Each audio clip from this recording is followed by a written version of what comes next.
454페이지에 요거는 외울 거예요. 따로 선택적 분리과세라고 있는데 연 300만원 이하예요. 요건 외울 겁니다. 별도로. 그래서 그거 잘 받으시고, 그 다음에 과세 최저한이라고 있는데 거기 5만원 이하에 동그라미 치세요.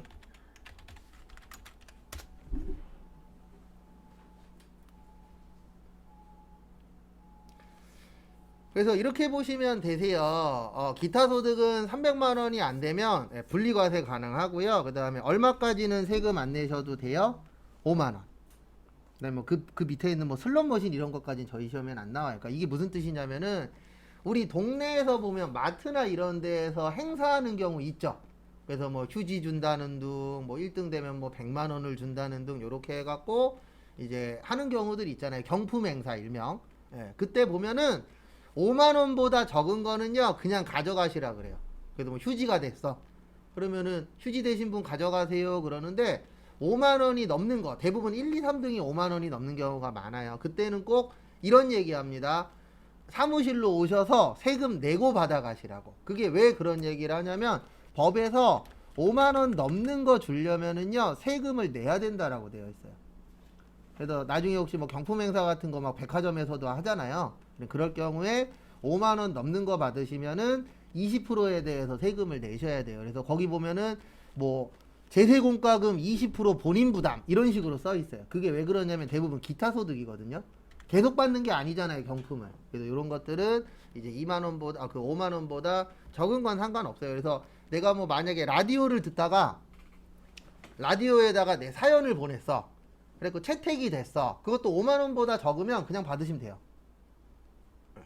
그래도 요즘엔 저거 많이 주더라고요. 뭐지? 저거 커피 그 쿠폰 이런 거 많이 보내주더라고요. 그런 건 그냥 받아도 돼요. 왜냐면 일반적으로 5만원이 안 되니까.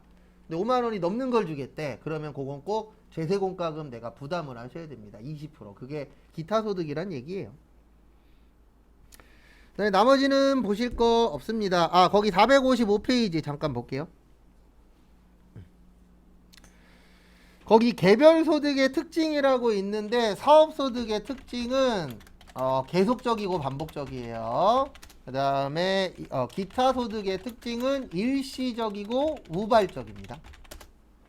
근데 두 가지가 같은 말이에요. 계속적이고 반복적이다, 일시적이고 우발적이다. 그 두 가지는 같은 언어라고 봐주시면 되세요.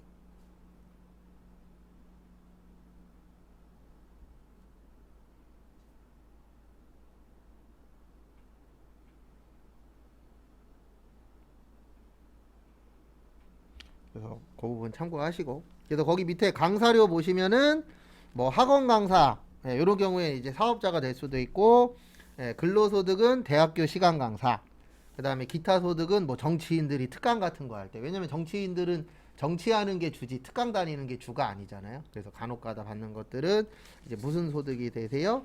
기타 소득. 그 다음에 넘기세요. 그 다음에 464페이지.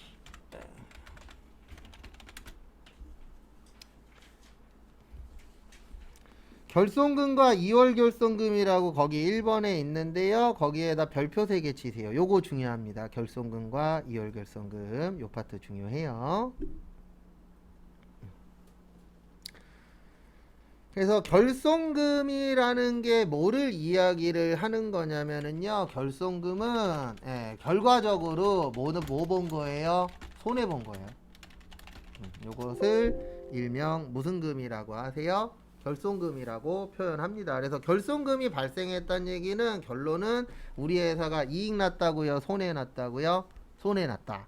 이런 식으로 이제 보실 수 있겠죠. 그 다음에 2월 결손금은 뭐냐면 결손은 결손인데 2월이라는 게 예전 거에서 넘어온 거예요. 그래서 예전에 손해본 것, 예전에 손해본 것을 뭐라 그래요? 2월 결손금. 그 다음에 일반적으로 결손금 그러면 올해 손해본 거라고 봐주시면 되세요. 그래서 손해를 언제 받느냐, 거기에 따라서도 약간의 차이점은 있습니다. 그래서 그 부분도 참고를 좀 해주시고요.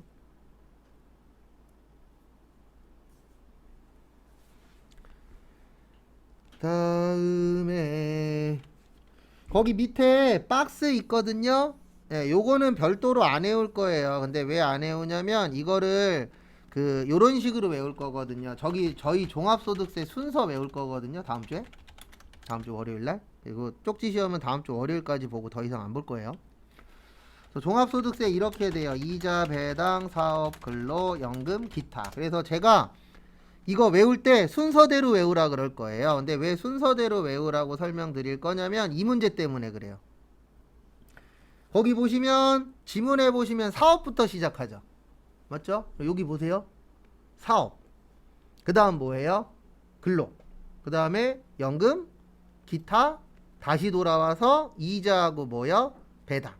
네, 요게 순서거든요. 그래서 거기 지문 보시면 거기 밑에 보시면 사업, 근로, 연금, 기타, 이자, 배당이라고 순서 보이세요? 네, 이게 종합소득세 순서랑 똑같아요. 그래서 저희가 종합소득세를 외우시면은 요 부분은 별도로 외우실 필요가 없습니다. 다 해당 요거 하나 가지고 양쪽이 다 연결이 되기 때문에 그래서 그 부분 참고해 주세요.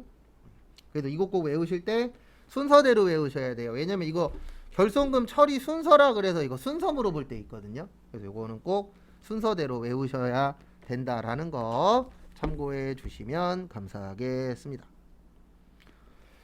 그 다음에 465페이지.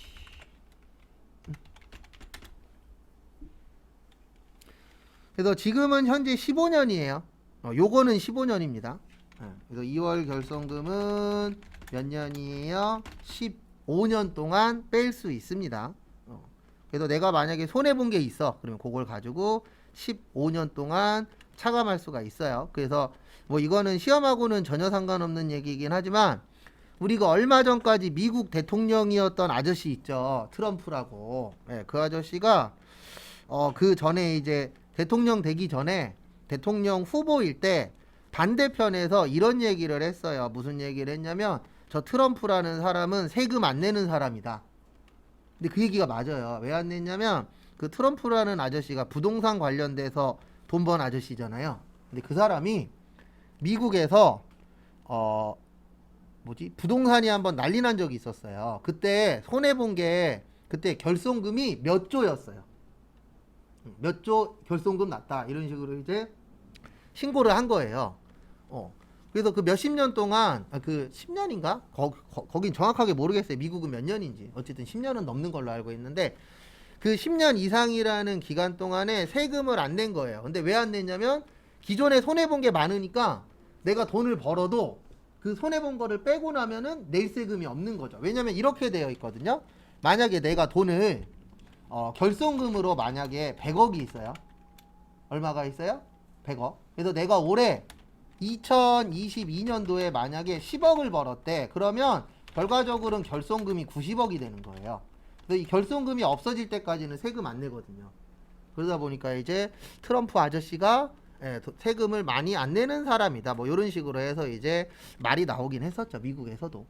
왜냐면 세금 안 내는 건 맞으니까. 그래서 결손금이라는 건 손해본 거예요. 그러면 세법에서는 그 손해본 부분만큼 빼주도록 되어 있는데 몇 년 동안 빼줄 수 있다고요? 15년. 그래서 15년 전거까지 빼줄 수 있게끔 되어 있으세요. 그 다음에 요거 중요합니다. 뭐 중요하냐면 이 결손금 나오면 항상 두 가지 나와요. 사업소득의 결손금하고 부동산 임대소득의 결손금. 요렇게 이제 두 가지거든요.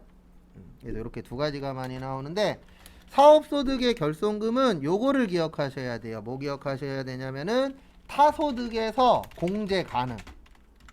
그래서 이 순서 있죠. 사업, 근로, 연금, 기타, 이자, 배당. 요 순서대로 이제 공제가 가능하다라고 되어 있고요. 그 다음에 부동산 임대소득은 타소득에서 공제가 불가능하다고 되어 있어요. 그래서 요것도 그 이론 문제에 좀 잘 내는 파트 중에 하나입니다. 거기 밑에 있어요. 거기 밑에 결손금 소득공제라고 해서 진한 글씨에 사업소득에서 발생한 결손금, 그 다음에 가로에 보시면 부동산 임대업의 결손금 제외라고 있을 겁니다. 그래서 그것도 좀 봐주세요.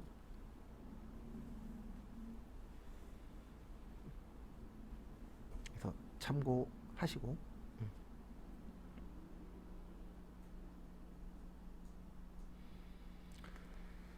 그 다음에 넘기세요. 그래서 여기에서 중요한 건 15년, 그 다음에 사업소득은 다른 소득에서 뺄 수 있고 부동산 임대소득은 다른 소득에서 못 뺀다. 네. 그 다음에 471페이지에 별표 3개. 여기부터는 실기하고 관련이 있습니다. 어디하고 관련이 있다고요? 실기. 그래서 실기 파트하고 관련이 있는 내용이세요. 지금부터 하는 건. 그래서 거기 471페이지 밑에 보시면 인적공제하고 물적공제라고 있는데 우리가 공부하는 소득세는 인적공제예요. 무슨 공제라고요? 인적공제. 요게 소득세입니다. 그래서 물적공제도 있긴 있는데 일단 대표적인 인적공제예요. 그 다음에 물적공제도 있어요. 그래서 물건과 관련돼서 빼주는 거 그런 식으로 이제 나누어지는데 우리한테 중요한 건 472페이지예요. 거기 나와 있는데 저희는 이렇게 외울 겁니다. 거기 472페이지 밑에 다 나와 있어요. 어떻게 외울 거냐면 나이 그러면 20세 이하 60세 이상 그리고 이 나이는 만 나이입니다. 그래서 만으로 200살이래네. 20세 이하 60세 이상. 그 다음에 제가 소득 그러면 소득 금액 100만원 이하, 그 다음에 월급으로는 500만원 이하, 그 다음에 근로소득 금액은 150만원 이하, 이자 배당 2천만원 이하, 그 다음에 기타 소득 금액 300만원 이하. 요렇게 외울 거예요. 이거 2장짜리 나눠드린 거 그 마지막 페이지에 있습니다. 그래서 이렇게 좀 암기를 좀 해서 문제를 풀 겁니다.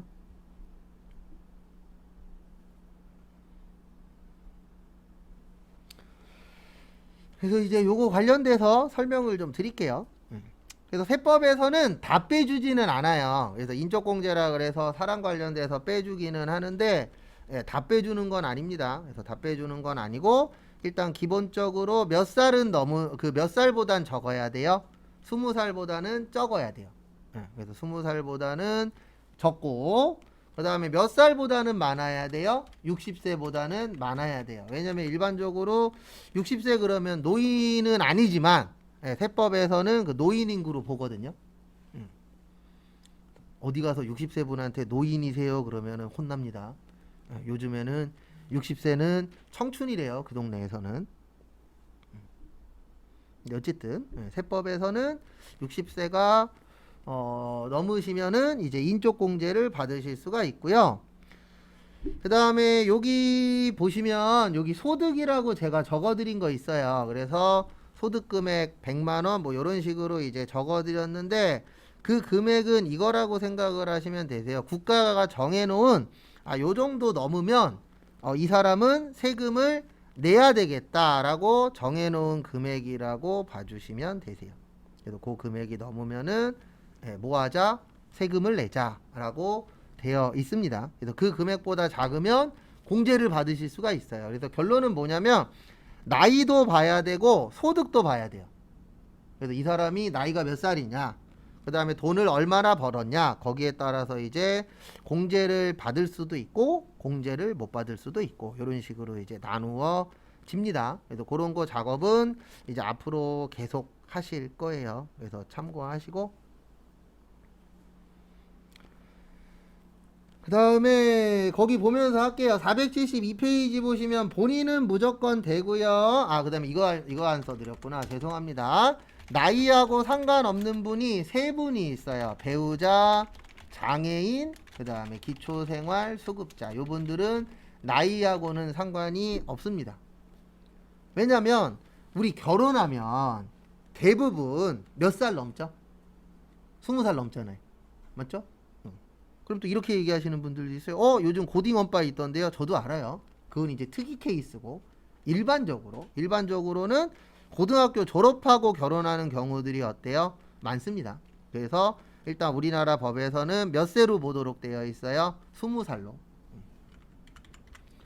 근데 배우자가 대부분 20살 넘어서 결혼을 하잖아요. 그래서 문제는 뭐냐면 이제 결혼을 하시고 나면은 대부분 이제 여자분들은 사회생활 하기가 쉽진 않죠. 우리나라 구조상. 왜냐면 결혼해서 이제 뭐 임신을 하실 수도 있고 그렇기 때문에 법에서는 배우자는 나이하고 상관이 없다 이렇게 보는 거고, 그 다음에 장애인분들 있죠. 예, 장애인분들도 나이하고 상관이 없어요. 왜냐면 아시는 분들은 아실 건데 장애인분들이 뭐 나이가 있다 그래서 일자리를 쉽게 잡고 나이가 적다 그래서 일자리를 뭐 어렵고 이런 부분들이 아니잖아요. 일자리 잡기는 원래 좀 힘들긴 하니까. 그래서 나이하고는 관련이 없다라고 되어 있습니다. 기초생활수급자도 그렇고요. 그 다음에 직계존속. 직계존속이라 그러지 앞으로 공부하실 때 부모님 이러시면 안 돼요. 직계존속이 부모님입니다. 그래서 부모님은 일반적으로 60세가 넘으셔야 돼요. 그 다음에 직계비속. 직계비속 그러면 자녀 또는 입양자를 이야기합니다. 그래서 공부하시다가 아니면 뉴스 보시다가 직계존속이 어쩌고 저쩌고 직계비속이 어쩌고 저쩌고 이런 게 나올 때가 있어요. 그래서 직계존속이라고 나오시면 누구라고 생각하시라고요? 부모님. 그 다음에 직계비속이라고 나오면 자녀 또는 입양자라고 생각하시고 들으시면 되세요. 그 다음에 거기 형제자매 있거든요. 거기 형제자매 밑에나 옆에다가 요거 좀 적어주세요. 형제자매에서 가장 중요한 게 하나 있는데 뭐냐면 형제자매는 꼭 동거 중이어야 돼요. 그래서 동거하고 있어야 됩니다. 같이 살고 계셔야 돼요. 뭐 하고 있어야 된다고요? 같이 살고 계셔야 돼요. 그리고 우리나라는 사실혼이 아니고 법률혼 제도입니다. 사실혼이 동거 얘기하는 거예요. 그래서 가끔씩 뉴스 같은 거 보다 보면 뭐 연예인들이 누구랑 사실혼 관계였다 이런 거 나오거든요. 그럼 그냥 동거하고 있었던 겁니다. 결혼한 건 아니고. 왜냐면 우리나라는 결혼하면은 법적인 혼인 관계여야 인정을 받잖아요. 아직은. 근데 우리나라도 이제 이런 게 늘어날 겁니다. 법률보다는 사실혼이 늘어날 거예요. 왜냐하면 결혼하는 인구가 줄어들게 되면 동거하는 인구가 늘어난다라고 하더라고요. 뭐 정확하게 어떻게 될런지 모르겠지만.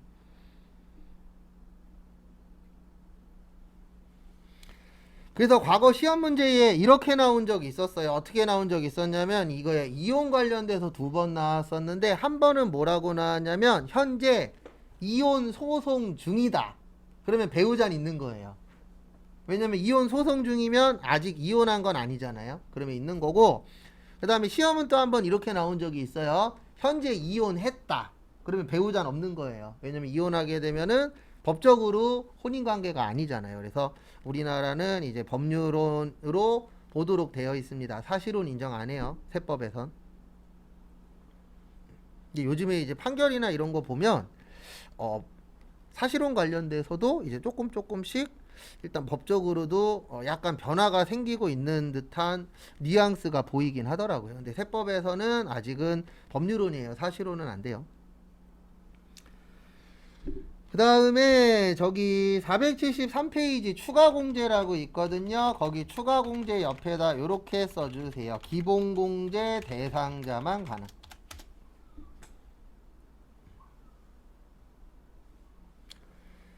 그래서 추가공제라고 해서 말 그대로 추가적으로 더 빼주는 거예요. 공제 그러면 빼주는 겁니다. 그래서 우리 어떻게 보면 국민 입장에서는 국가는 아니겠지만 국민 입장에서는 세금 덜 내려고 노력하시잖아요. 그래서 추가공제나 이런 거 받을 수 있으면 받는 게 좋겠죠. 왜냐하면 받음으로 해서 세금을 어떻게 내니까요. 덜 낼 수 있는 요인들이 생기니까. 그래서 거기 하나씩 보도록 하겠습니다. 그래서 하나씩 보시면 첫 번째로 경로우대 공제. 그래서 경로우대 공제는 70세가 넘으셔야 돼요. 그래서 70세 이상이신 분. 그 다음에 100만원 빼주도록 되어 있습니다. 그래서 경로우대 공제 우리 인적공제는 거기 옆에 보시면 150만원 빼주도록 되어 있어요. 150만원 빼주도록 되어 있고, 그 다음에 경로우대 공제를 받으시면은 100만원만큼 인당입니다. 그래서 부모님이 다 70세 이상에 해당이 되셔. 그리고 전제 조건이 돈 버시면 안 돼요. 저 나이하고 소득은 무조건 계산을 해야 됩니다. 그리고 이거는 실기 때 열심히 연습할 거예요. 그러면 무슨 얘기인지는 대부분 다 이해하시더라고요. 워낙 많이 푸니까. 그 그 다음에 두 번째 장애인 공제. 그래서 가족 중에 장애인이 있을 경우에는 이 장애인 공제를 받으실 수가 있는데요. 한 분당 200만 원 금액을 국가에서 차감하도록 되어 있습니다. 인정해 주도록 되어 있어요. 그래서 이런 것들을 해주는 이유는 뭐냐면은요, 아시는 분들은 아시겠지만 우리가 이제 어르신들하고 같이 사는 사람들이 가면 갈수록 줄어들고 있죠. 그 다음에 장애 갖고 계신 분들하고 같이 살 경우에 뭐 돈이라던가 이런 부분들이 많이 들어갈 수가 있잖아요. 그래서 그런 부분들을 이제 국가에서 이제 세금을 차감을 해주겠다, 빼주겠다, 이런 개념으로 되어 있는 것이에요. 그 다음에 부녀자하고 한부모 공제 별표 하나씩만 치시고 앞에 보세요. 부녀자 공제는 두 가지가 있어요. 그러니까 부녀자 공제를 우리 그 뭐냐 저기 뭐 어디지 기자분들은 이렇게 표현을 많이 해요. 맞벌이 공제. 맞벌이 공제라는 용어는 없어요, 세법에. 근데 이제 부녀자 공제 그러면 헷갈려 하시니까 그 맞벌이 하시는 분들이 받을 수 있는 공제다. 그래서 무슨 공제라고도 표현을 해요? 맞벌이 공제라고도 표현을 하시더라고요, 보니까. 그래서 같이 한번 보시면은요, 요게 이제 두 가지예요. 맞벌이 공제나 이런 부분이. 일단 첫 번째로 3천만 원 이하여야 돼요. 3천만 원 이하로 버셔야 됩니다. 그리고 당연히 부녀자니까 누구만 가능해요? 여자분만 가능합니다. 당연히 남자는 안 돼요. 왜냐면 남자는 부녀자가 아니잖아요. 그 다음에 보시면 첫 번째로 배우자가 있는 여성. 그래서 배우자가 있는 여성이 가능하다라고 해서 거기 기자분들은 맞벌이 공제라고 표현을 하세요. 왜냐하면 다 되는 게 아니고 뭐가 있어야만 가능하기 때문에 배우자. 그 다음에 두 번째 보시면 다음 거 보시면 이제 배우자가 없는 여성으로서 여기는 꼭 세대주여야 돼요. 세대주이면서 부양 가족이 있을 때. 그래서 이런 특이 케이스일 경우에는 공제가 가능하다라고 봐주시면 될 것 같습니다. 그리고 요거는 1인당 50만원 해줘요. 1인당이 아니고 요거는 50만원. 그 다음에 한부모 공제라고 있어요. 요즘 이제 한부모 분들이 늘어나고 있는 추세잖아요. 그래서 요것도 없었던 건데 이제 국가 그 상황에 맞춰서 생긴 거라고 보시면 됩니다. 그래서 한부모 소득공제라고 있는데 요거는 배우자가 없는 사람이에요. 사람으로서 직계 비속, 직계 비속이 자녀라 그랬죠. 또는 입양자가 있는 경우. 요거는 100만원 빼줍니다. 거기다 있어요, 교재. 그래서 부녀자 공제는 본인이 여성일 때만 되는 거예요. 남자는 당연히 안 됩니다. 왜냐면 부녀자가 아니잖아요. 그 다음에 한부모 소득 공제는 남녀 다 돼요. 그래서 남자든 여자분이시든 다 가능은 한데 이제 문제는 뭐냐면 다 되지만 일단 자녀도 있으셔야 되고 그 다음에 입양하신 분이 있거나 이제 자녀가 있으셔야 가능합니다. 그리고 꼭 세대주로 올라가 계셔야 돼요. 그냥 다 되진 않습니다. 그래서 그런 상황에 맞는 분들만 국가에서 인정을 해주세요.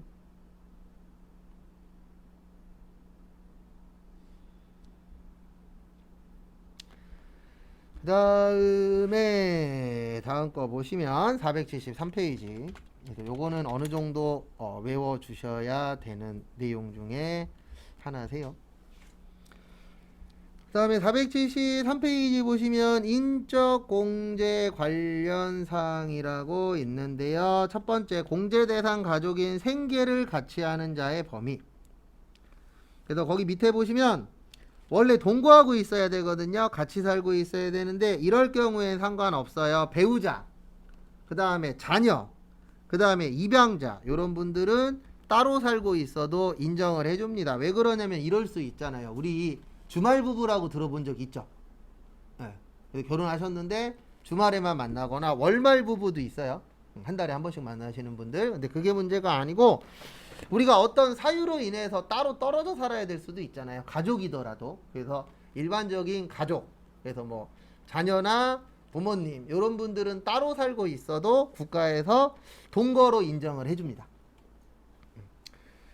그 다음에 동거가족 이외의 동거가족의 경우에는 저기에다 밑줄 치세요. 최근에 요거 시험 문제 나온 적이 있어요. 취약, 질병의 요양, 근무상, 사업상 형편 등으로 따로 살고 있을 때. 그러니까 시험 문제가 뭘로 나왔냐면 원래 형제자매는 무조건 동거하고 있어야 되거든요. 같이 살아야 되는데 이럴 수 있잖아요. 질병의 요양으로 인하여 현재 일시 퇴거 인하여 일시 퇴거한 경우 이렇게 시험 문제가 한번 출제된 적이 있었어요. 이게 뭐냐면은 만약에 형제자매랑 같이 살고 있었는데 형제자매가 몸이 아파 그 병원에 입원해 있어야 돼. 이런 특수한 케이스가 생길 수도 있어요, 없어요? 있죠. 그런 경우에는 인정을 해준다 그런 뜻이에요. 그 다음에 거기 3번에다가 별표 2개 치세요.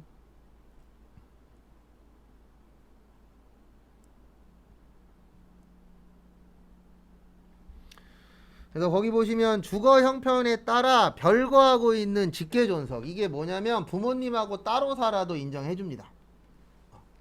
그래서 코로나 때문에 잠잠하긴 했는데 내년에 만약에 코로나가 연초에 종식된다라고 한다면 제가 장담하는데 2월 달에 이런 기사가 나올 거예요. 어떤 기사가 나오냐면 가족들끼리 부모님 공제 받으려고 싸웠다. 이런 게 나올 수 있어요. 왜 그러냐면 돈 많이 버시는 분들은 이런 부분이 발생할 수 있거든요. 앞에 잠깐만 보세요. 만약에 내가 동생이랑 둘이 있는데 부모님 공제를 누가 받냐가 중요해요. 왜냐면 부모님이면 일단 두 분이시잖아요. 그럼 일단 기본 공제가 150만 원이거든요. 그러면 부모님 2명만 받아도 얼마의 금액이 세이브가 돼요? 300.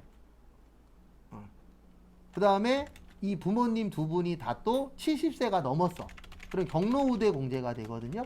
그럼 2명 곱하기 100만 원 하면 얼마예요? 200만 원이에요. 그러면 500만 원의 공제를 받을 수가 있어요. 그리고 내가 만약에 돈을 많이 벌어서 세금을 40%를 내야 돼. 그러면 500만 원에 40%면은 200만 원의 효과가 있잖아요.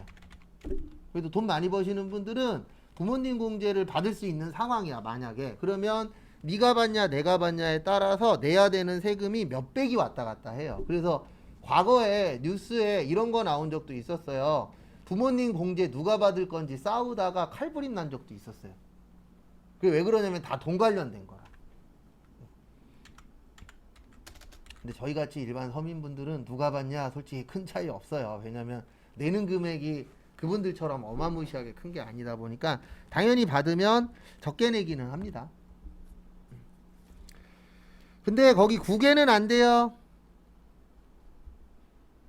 국외의 뜻이 뭐죠?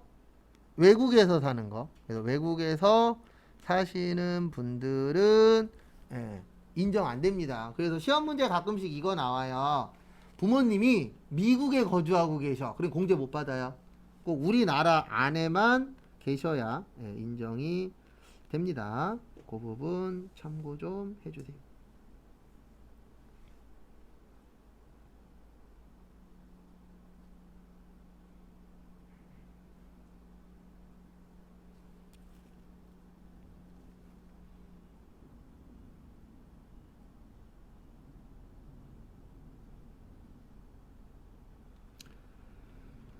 다음에 다음 것도 보시면은요 공제 대상자의 판정 시기라고 있거든요. 공제 대상자의 판정 시기는 과세기간 종료일이에요. 그래서 12월 31일 기준입니다. 그래서 12월 31일 날 결혼했냐 12월 31일 날 누가 돌아가셨냐 거기에 따라서 공제되는 금액이 다 달라져요. 근데 다만 두 가지만 달라요. 다만 사망했을 때는 사망하고 그 다음에 저기 뭐냐 장애 치유 있거든요. 장애 치유 요 두 가지는 올해까지 가능해요. 그러니까 무슨 뜻이냐면 내가 만약에 부모님이 돌아가셨어. 오늘 원래 11월 4일이잖아요. 그러면 12월 31일 날 부모님 안 계시죠. 근데 사망하신 경우에, 돌아가신 경우에는 올해까지는 공제를 받을 수가 있어요. 그 다음에 지금 우리나라도 그렇고 전 세계적으로 의료가 계속 발전하고 있잖아요. 그러다 보니까 장애가 있으셨는데 장애가 좀 약하신 분들은 그 수술로 인해서 장애가 치유되시는 분들이 있어요. 아주 심하시지 않으신 분들은. 그래서 그런 분들은 이제 수술 받고 나서 이제 장애가 치유되셨어. 그러면 올해까지는 장애인 공제를 받으실 수 있어요. 요 두 가지만. 그리고 나머지는 12월 31일 기준입니다. 그래서 만약에 내가 뭐 형이랑 같이 살았어. 오빠랑 같이 살았어. 근데 12월 31일까지 같이 살고 계셔야 공제를 받는 거예요. 근데 갑자기 오빠가 12월 30날 딴 데로 가버렸어. 그러면 같이 동거하고 있는 거 아니잖아요. 그럼 공제 못 받거든요. 그래서 그 기준은 12월 며칠이에요? 31일이에요. 그래서 오빠 내쫓을 때 내쫓으더라도 내년에 내쫓으셔야 돼요. 그래야 공제를 받을 수 있으니까. 그래서 날짜 되게 별거 아니라고 생각하시는 분들도 종종 계시는데 날짜 되게 중요해요. 왜냐면 이게 언제 일어나느냐. 그래서 꼭 4월이나 5월달 되면 TV 프로 같은 데 보면은요. 저기 전문가분들이라고 나오셔서 세금 아끼는 방법 알려주거든요. 그러면 꼭 이 얘기예요. 집을 팔 거면 5월 달에 팔라고. 근데 왜 그러냐면 6월 1일 날 누가 갖고 있느냐에 따라서 재산세 내는 사람이 달라지거든요. 그 재산세 누가 낼 거냐가 6월 1일 기준으로 적용이 돼요. 그래서 만약에 내가 5월 31일 날 팔았어. 그러면 내가 재산세 안 내고 내 집 가져간 사람이 재산세 내도록 법에서 되어 있어요. 그래서 집값이 대부분 5월 달에 좀 떨어지는 경우들이 약간씩 있어요. 근데 그게 딴 것 때문이 아니고 세금 누가 내느냐도 중요하잖아요. 왜냐면 집 큰 거 갖고 계신 분들은 재산세만 해도 한두 푼은 아닐 거니까. 그래서 몇 월 며칠 날이 중요하냐 이런 것들도 좀 시험에 나오긴 합니다. 근데 지금 제가 떠들고 있는 거는 실기하고 연관이 있기 때문에 시험 볼 때까지 꼭 이해하셔야 돼요. 그 다음에 478페이지.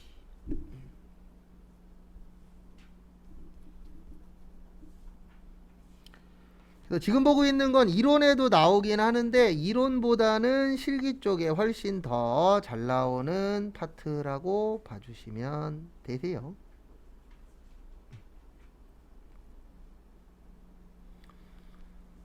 그 다음에 거기 보시면은요 478페이지.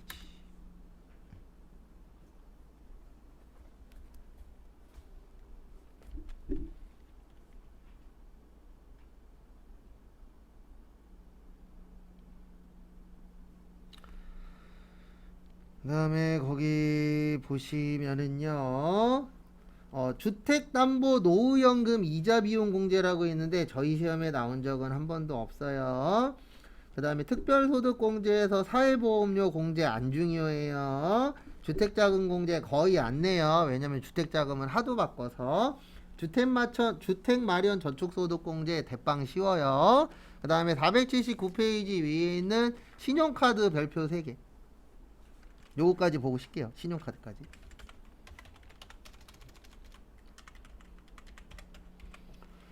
저 479페이지 보시면 신용카드 소득 공제라고 있습니다. 그래서 그 옆에다가 이렇게 적어주세요. 나이 X 소득 동그라미.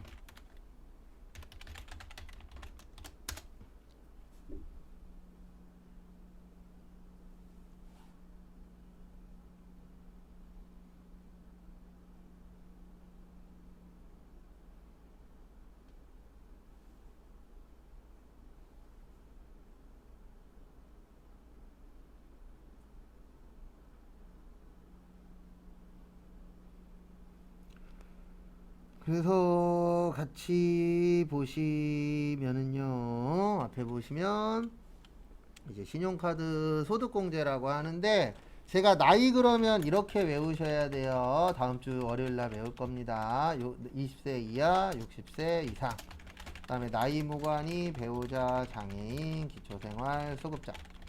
그다음에 소득 그러면은 소득 금액 100만 원 이하. 그다음에 총급여 500만 원 이하. 그다음에 근로소득 금액 150만 원 이하인데 참고로 요거 두 개가 같은 말이에요. 왜냐면 아까 밑줄 쳐놓은 건데 기억이 나실 수도 있고 안 나실 수도 있어요. 우리나라 500만 원까지 70% 인정하거든요. 그러면 500만 원에 70%가 350이에요. 그러면 500에서 350 빼면 얼마죠? 150이죠. 그래서 요거 두 개가 같은 말입니다. 그 다음에 이자 배당이 2천만 원 이하, 그 다음에 기타 소득 금액이 300만 원 이하. 그러니까 요게 뭐냐면 국가에서 요 금액보다 작으면 세금 안 내도 돼. 근데 이 금액보다 크면은 너는 따로 신고해야 되라고 정해놓은 금액이라고 봐주시면 되세요. 네, 연이에요. 여기에서 얘기하는 건 다. 그러니까 웬만하면 회사 다니면 여기에 안 들어가겠죠. 왜냐면 3개월만 다녀도 600은 넘잖아요. 그래도 요거는 작은 금액이에요, 대부분. 그래서 1년 동안에 한 200만 원 벌었어. 그러면 그분은 세금 안 내도 돼요. 왜냐면 너무 적은 금액에 대해서 국가에서 세금은 안 걷거든요. 만약에 나오더라도. 그래서 그 기준 금액을 국가에서 잡아 놓은 거예요.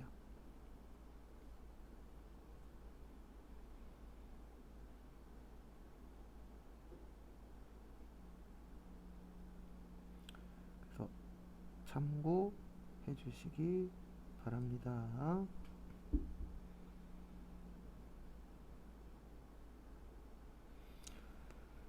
그 다음에 다음 것도 보시면은요, 거기 보시면 공제 대상자에 보시면 본인, 배우자, 직계, 좀비속인데 거기에 동그라미 좀 쳐주세요. 형제자매는 안 돼요. 이 신용카드 공제는 형제자매는 무조건 안 돼요. 형제자매 카드는 안 됩니다. 그 다음에 이 신용카드 공제에서 중요한 게 요 밑에다 써야 되겠다. 신용카드에서 일단 중요한 게 거기 보시는 것처럼 형제자매는 안 돼요. 그 다음에 명의가 중요해요. 뭐가 중요하다고요? 명의. 이 명의는 저기 보면 돼요. 우리 신용카드 밑에 보시면 영어로 이름 찍혀 있잖아요. 그 영어로 된 이름이 누구 거냐가 중요한 거예요. 그러니까 만약에 형제자매가 내 카드 썼어. 그럼 공제받을 수 있어요. 근데 내가 형제자매 카드 썼어. 그럼 공제 못 받아요. 왜냐면 누구 이름으로 됐냐? 요게 좀 중요한 내용이기 때문에.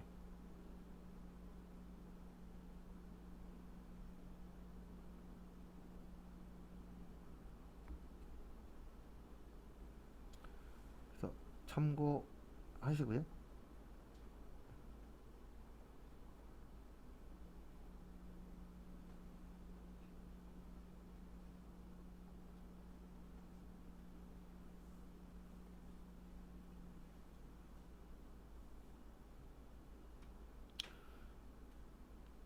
다음에 또 다음 거 보시면은요. 신용카드라고 하면 신용카드, 현금영수증, 직불카드, 선불카드, 그 다음에 전자화폐, 제로페이 이런 것들을 다 신용카드 범위 안에 들어가고요. 그 다음에 3번에 사용금액 제외 별표 하나만 치세요. 해외에서 쓴 거 안 돼요. 국내에서 사용한 것만 가능합니다. 어디에서 쓰신 거 안 된다고요? 해외에서 쓴 거 안 돼요. 그래서 해외 안 되고, 그 다음에 사업과 관련된 비용 안 돼요. 사업과 관련된 것도 안 되고,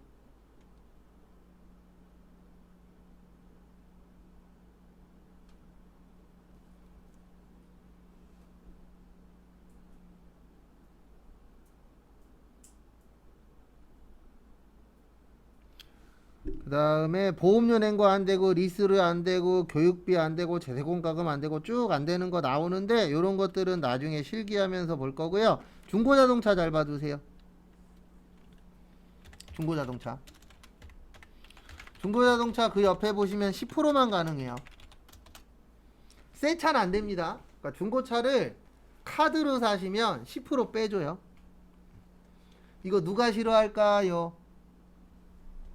중고차 파시는 딜러들이 싫어합니다. 왜 그러냐면 이거 만든 이유가 신용카드 공제해 주려고 만든 게 아니고요. 이 공제를 만들어 놓으면 사람들이 중고자동차 사면서 카드로 긁는 분들이 있어요, 없어요? 있죠. 그러면 카드로 긁는 순간 이제 그분들의 매출액이 떠버리잖아요. 딜러들의. 그래서 저도 이거 처음 나왔을 때 인터넷 뒤져봤는데 블로그에서 블로그 몇 개를 봤었는데 그 대부분 블로그가 누구 거였냐면 중고자동차 파는 딜러분들이 만든 블로그에 이 내용이 있더라고요.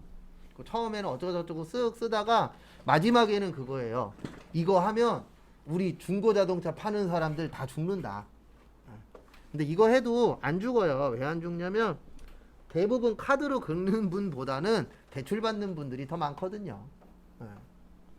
근데 이제 진짜로 긁는 분들도 있으니까 그러면 긁는 순간 매출액이 노출이 되잖아요. 그래서 별로 그렇게 딜러분들은 사랑하는 내용은 아니시더라고요.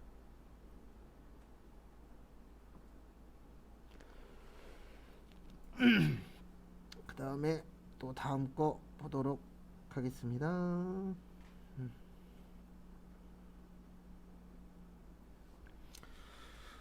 나머지들은 문제 풀면서 보면 되고요. 공제율은 안 외우셔도 돼요. 왜냐면 나중에 다 프로그램에 다 있습니다. 이런 거는. 그리고 계산은 컴퓨터가 다 해줘요. 근데 거기 보시면 아시겠지만 카드가 제일 적어요. 15%. 그 다음에 현금 영수증 받으시면 30%. 그 다음에 도서나 공연이나 박물관 가시면 30%. 전통시장이나 대중교통 가시면 40%인데 거기 밑에다 밑줄 치세요. 총급여액의 25% 초과. 그러니까 이게 뭐냐면 쓰려면 법을 좀 알고 쓰셔야 돼요. 아니면 많이 쓰든가. 총급여액의 25%를 안 넘기시면 100원도 못 받아요. 그러니까 내가 만약에 연봉 3천이에요. 총급여가 3천이라고 칠게요.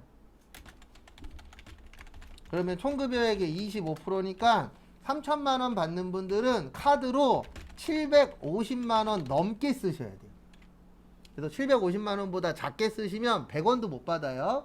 그리고 이거에 대해서 오해하시는 분들이 계시는데 내가 만약에 1000만 원 썼잖아요. 신용카드로 1000만 원 쓰면 750을 빼요. 그래서 250만 원에 대해서만 공제를 받을 수 있어요. 그래서 무조건 몇 프로는 넘겨야 돼요? 25%는 넘겨서 쓰셔야 돼요. 그래서 생각보다 신용카드 공제가 많이 되진 않아요. 그래서 이건 그냥 제 개인적인 생각인데 카드를 쓰실 거면 그냥 많이 쓰시고 안 쓰실 거면 그냥 현금으로 하셔서 현금 영수증 하시고 그 다음에 카드는 되도록이면 안 쓰는 게 좋긴 해요. 근데 대부분 어쩔 수 없이 쓰는 거죠. 저도 그렇지만 왜 그러냐면 카드로 쓰면요 충동 구매도 하고 그 다음에 지금 당장 돈이 안 나가다 보니까 과소비도 많이 해요 솔직히. 그래서 원래 카드 이 공제가 옛날에 없어졌었어야 되는데 국가가 이거 못 없애요. 일단 올해까지거든요 법적으로는. 근데 제가 100% 장담하는데 또 2월 시킬 거예요. 2년 연장시킬 거예요. 계속 지금 2년 연장하고 있거든요. 근데 왜 2년 연장하고 있냐면 만약에 신용카드 공제가 없어진다라고 발표하는 순간 사람들이 신용카드 사용액이 확 줄 거예요. 왜냐면 지금 신용카드로 쓰는 이유가 여러 가지가 있는데 그 중에 하나가 뭐냐면 신용카드로 쓰면 연말정산할 때 유리하잖아요. 그래서 쓰시는 분들도 실제 있거든요. 그래서 신용카드 세액공제, 그 신용카드 소득공제 이 부분은 없어지진 않을 거예요. 그리고 얼마 이상은 무조건 쓰셔야 돼요. 25% 넘겨서. 그래서 TV에 나오는 변호사나 세무사분들이 그 절세하는 팁 알려준다 그러면서 제일 많이 하는 얘기 중에 하나가 뭐냐면은요.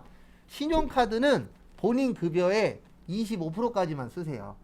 그리고 나머지는 체크카드나 현금 영수증 사용하세요. 왜 그러냐면 거기 밑에 보시면 퍼센트가 완전 다르거든요. 15%냐 30%냐 이런 거 완전 차이가 있잖아요. 그래서 그런 이야기들을 많이 하십니다. 그래서 참고하시고 그 다음에 하나만 더 하고 쉴게요. 거기 밑에 보시면 479페이지 밑에 보시면 중복 가능이라고 되어 있는데 이중공제라고 표현해요. 그래서 두 번 빼주는 게 있는데요. 신용카드 의료비, 신용카드 교복구입비, 그 다음에 신용카드, 미취학, 아동, 학원비. 그래서 이렇게 세 가지는 이중공제가 됩니다. 그러니까 무슨 뜻이냐면 병원비 내실 거면요 현찰로 내지 마시고 카드로 내세요. 그러면 의료비 아이고 여기 신용카드인데. 의료비 공제도 되고 신용카드 공제도 2개 받을 수 있어요. 그 다음에 교복을 만약에 사시고 카드로 긁었다 그러면 신용카드 공제되고 교복 구입비가 교육비 쪽이거든요. 그래서 교육비 공제도 받을 수 있고, 그 다음에 미취학 아동들이 학원 다니는 경우들 있죠. 뭐 미술학원이나 음악학원이나 태권도 학원이나 그럴 경우에도 카드로 내시면 무슨 공제를 받으실 수 있어요? 이중 공제 받으실 수 있어요. 그리고 참고로 학원비는 취학 아동은 안 돼요. 그러니까 초중고 학생들이 학원비 카드로 결제하잖아요. 그러면 교육비 공제는 못 받아요. 신용카드 공제는 되는데. 근데 왜 그러냐면 우리 학원이라는 곳을 국가에서는 좋게 보지 않잖아요. 왜냐면 일명 사교육이기 때문에.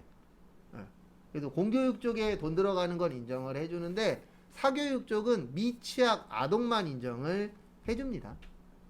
그래서 이런 것들은 앞으로 계속 반복을 할 거예요. 왜냐면 시험에 신용카드 공제는 아주 잘 나오거든요. 그래서 대빵 잘 나오는 파트 중에 하나이기 때문에 그런 식으로 이제 계속 볼 겁니다.